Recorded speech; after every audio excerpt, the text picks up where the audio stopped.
महादेव के इस पावन पर्व पर इस सोमवार के प्रथम दिन से कांवड़ यात्रा पर निकलने वाले सावन के महादेव के ये प्रिय भक्तों का एक जमावड़ा चकरुल्ला गांव के पास जो उनके गांव का एक मंदिर है, ये रानीखेड़ा थाने के अंदर ही आता है। आइए जानते हैं उनके उत्साह, उनके उल्लास की चश्मदीद गवाही को। जैसा कि आप देख रहे हैं फोटो में इनके उल्लास को, यह हाथ उठा उठा करके महादेव के नारे लगा रहे हैं, बम भोले के नारे लगा रहे हैं, जिसको हम आपको सुनाएंगे भी। लेकिन हम उनसे बताना चाहेंगे कि हम जब इनके नाम और जातियों का परिचय जानना चाहा तो इसमें सब पीडीए परिवार के सदस्य ही नजर आए, एक दो शर्मा जी को छोड़ करके। पीडीए परिवार के ये सारे सदस्य जो महादेव के अनंत भक्त हैं, उसमें यादव समाज की सबसे बड़ी भागीदारी दिखी।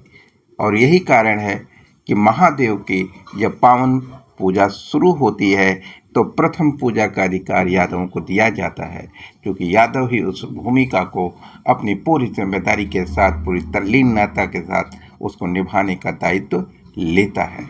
आइए इस भक्तगण से हम उनका सच, उनके इस धार्मिक, इस सनातन संस्कृति के बारे में उनके ज्ञान को समझने का प्रयास करें। इनसे बात करने के बाद, इनकी भक्त भावना को जानने के बाद जो हमें समझ में आया, जो देश को समझना है और देश के वो तार्किक और विश्लेषण करने वाले पत्रकारों को समझना है कि ये भावनाओं का भारत है, भावनाओं में बहने वाले युवा क्रांति का भारत है, जिसको सदियों से शोषण के तौर तरीकों में धार्मिक उन्माद की गति प्रदान कर और एक ऐसे कवर अप करने की कोशिश की गई है पिछले 75 साल की आज़ादी में और आज़ादी से पहले 1000 वर्षों की गुलामी के दौरान।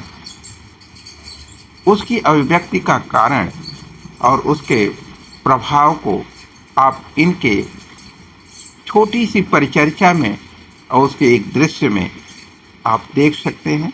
उनकी अभिव्यक्ति के अंदाज में उस भारत की परिकल्पना कर सकते हैं, जिसके नए चेहरे और आधुनिकता के परिदृश्य से उसकी परिभाषा को समझने की कोशिश भी कर सकते हैं।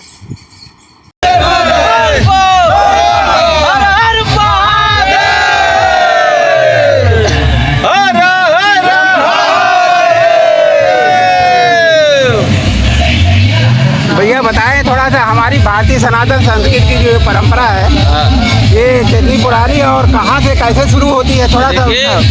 जब हम पुराने में चलते इतिहासों में पढ़ते हैं, सभी धर्मों के ग्रंथों में पढ़ते हैं, तो हमारे सनातन धर्म में पत्थर की पूजा है जो निखारी नहीं गई हो, उसी पे जगत पिता सनातन परमेश्वर प्रभु शिव जी ही सनातन परमेश्वर हैं। ये सारे हिंदू धर्म के लोग जान ले और ईसाई वर्ग भी जान ले, मुस्लिम भी जान ले, क्योंकि इन लोगों का सन शताब्दी मिलता है, लेकिन सनातन का सन शताब्दी नहीं मिलता। वो अनंत काल से है, अनंत काल से चलता रहेगा। और इसमें ईश्वर कुछ लोगों को चुनता है, सबको नहीं चुनता। ईश्वर अपने लोगों को चुन करके रखता है, अलग सबसे अलग वो करके रखता है, इतना जान लीजिए।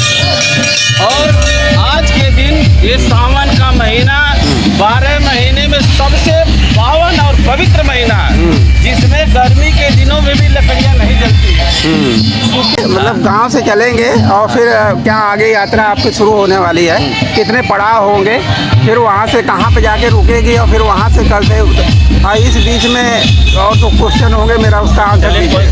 पहले ये परंपरा बताइए, किस गांव से चले हैं, अलग अलग गांव के हैं, तो थोड़ा सा आपका परिचय कराइए। हम भारतीय मूल निवासी हैं, हम उत्तर प्रदेश आजमगढ़ जिला आजमगढ़ से चले हैं। हमारा ग्राम चकरुल्ला, पोस्ट रानीखेड़ा, जिला आजमगढ़, उत्तर प्रदेश, सनातन भारत के हम रहने वाले हैं। अच्छा, आपका शुभ नाम क्या है? हमारा शुभ नाम है भोला मदेसिया, ग्राम चकरुल्ला, पोस्ट रानीखेड़ा, जिला आजमगढ़। आपका शुभ नाम? शत्रुघ्न चौहान, कोटवा, आजमगढ़। आपका? हमारा नाम कन्हैया गौड़, साकुतरपुर। आप लोग पीछे होते चले जो आगे आता है। आप? ग्राम कोटवा, पोस्ट रानीखेड़ा, जिला आजमगढ़। थोड़ा खाए पी के बोलिएगा था। शिवानंद यादव, कोटवा। और कुछ रिपोर्टिंग होती है। जय कुमार यादव मत्तीबाग कोटवा। सर आप सीनियर आदमी हैं, आप बताएं अपना।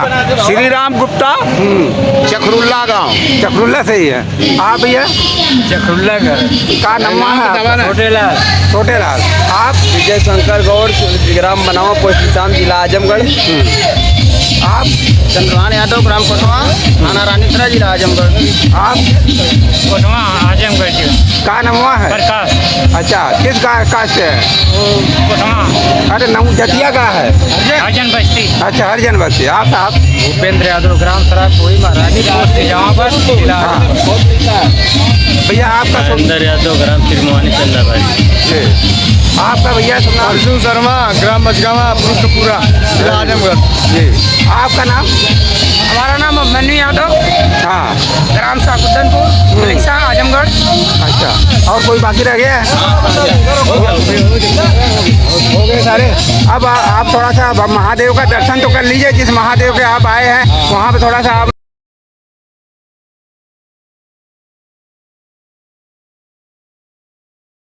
इनकी भावनाओं में कहीं भी जाति और धर्म या संप्रदाय के नाम पर किसी विद्वेष की भावना कहीं दिखाई नहीं दी। ये रास्ते में जब यात्रा करते हैं तो इनका व्यवहारिक सेंस कि हम किसी नफरत की यात्रा नहीं कर रहे हैं, हम सिर्फ प्रेम बांटने की यात्रा कर रहे हैं। हम सनातन चरित्र की स्थापना के संस्थापक हैं। इसलिए महादेव के उस सनातन पंचतत्वीय चरित्र को, जो प्रकृति है, प्रकृति के अधिष्ठाता महादेव के इस सावन की पहले सोमवार से शुरू हो रहे ये पहला बहुत ही सौभाग्यशाली पर्व था, जब सावन भी हो, महादेव का पर्व हो और वो दिन सोमवार का हो। इस सोमवार के शुभ अवसर पर आदरणीय हम पूजनीय परम पूज्य महादेव के इन भक्तों द्वारा एक पारंपरिक संस्कारों की व्यवस्था के साथ आगे बढ़ने का जो प्रयास किया गया, उस प्रयास में कस भी एक सामाजिक परंपरा का हिस्सा है संभवतः, जिसे शायद बदलने की ज़रूरत है। कभी कभी इन परंपराओं का दुरुपयोग होता है, लेकिन सामान्य भारतीय सनातन परंपराओं का एक आध्यात्मिक उपयोग भी है और वैज्ञानिक पहलू भी है।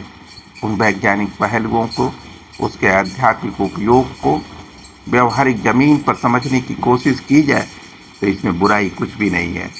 लेकिन यदि इनके स्वास्थ्य का दर्शन व्यवहारिक समझा जाए तो निश्चित रूप में हम इसे बुरा समझ सकते हैं, देख भी सकते हैं। लेकिन ये परंपराओं का हिस्सा है, संस्कृतियों का हिस्सा है। जब संस्कृतियाँ स्थापित हो रही होती, परंपराएं व्यवस्थित हो रही होती हैं, तब हम उस पर रोकथाम की व्यवस्थाओं का हिस्सा नहीं बनना चाहते, चाहे वो सत्ता में बैठी सरकारें हों या सत्ता के बाहर तमाम संगठनों के माध्यम से समाज की ठेकेदारियां करने वाले संगठन हों। इन्हीं लोगों को अपने ड्रेसेस पहना के, अपनी सोची समझी दूरदर्शी षड्यंत्रकारी वैचारिकता से ओतप्रोत होकर के इनको भ्रमित भविष्य की यात्रा पर तैयार करने के लिए इनकी गलतियों को भी प्रोत्साहित करने का प्रयास किया जाता है। और जब गलतियां आदतों में बदल जाती हैं तो वो आदतें व्यवहारिक संस्कार का हिस्सा बन जाती है और सामाजिक किंवदंतियों का रूप धारण कर देती है, और वो कभी विध्वंसक भी हो जाती हैं। उन विध्वंसक परिस्थितियों से बचाने के लिए ही संस्कारों के व्यवहारिकरण करने की आवश्यकता एजुकेशन सिस्टम में आनी होती है, जो सिर्फ सरकार कर सकती है। क्या सरकारों ने अपना 10 साल की इस भगवाधारी सरकार में भी क्या उन व्यवस्थाओं को स्थापित करने की कोशिश की गई जो कुरीतियाँ, किंवदंतियाँ बनकर सामाजिक विध्वंस की बुनियाद को मजबूत करती है? शायद नहीं, बल्कि भगवा सरकार खुद अनुचित संसाधनों का प्रयोग करके जाति वर्गीकरण और जाति पहचान के नाम पर समाज को तोड़ने का और सनातन संस्कृति यानी अस्थायी संस्कृति यानी कंस्टिट्यूशनल बॉडी की परिकल्पना करता है, एक कंसिस्टेंट कॉन्स्टिट्यूशनल बॉडी एक संवैधानिक व्यवस्था है और उसका हिस्सा है कंसिस्टेंसी, और वही सनातन संस्कृति का मायने भी है। इन दोनों के संयुक्त संस्कारों को सामाजिक परिवेश का व्यवहारीकरण करने की जगह पर समाज को विकृतियों से तोड़ने का प्रयास किसी सत्ता का चरित्र हो या किसी भारत जैसे सनातन संस्कृति वाले देश और उस समाज के लिए दुर्भाग्यपूर्ण ही कहा जा सकता है। जय भारत, जय गीता, जय संत। अब इनकी यात्रा को निकलने का समय हो गया। देखिए, इनकी कांवड़ यात्रा शुरू हो चुकी है। अभी गाड़ी से एक और अगले पड़ाव पर मंदिर के जाएंगे, जो शहर का संभवतः अंतिम मंदिर के रूप में होगा या कुछ और मंदिरों तक होते हुए ये आगे की यात्रा को कंप्लीट करेंगे। जय महादेव, हर हर महादेव। स्वस्थ भारतीय सनातन संस्कृति को आगे बढ़ाने में हमारा सहयोग, हमारे प्रयास अच्छे हों तो कृपया लाइक करें, शेयर करें, सब्सक्राइब अवश्य करें।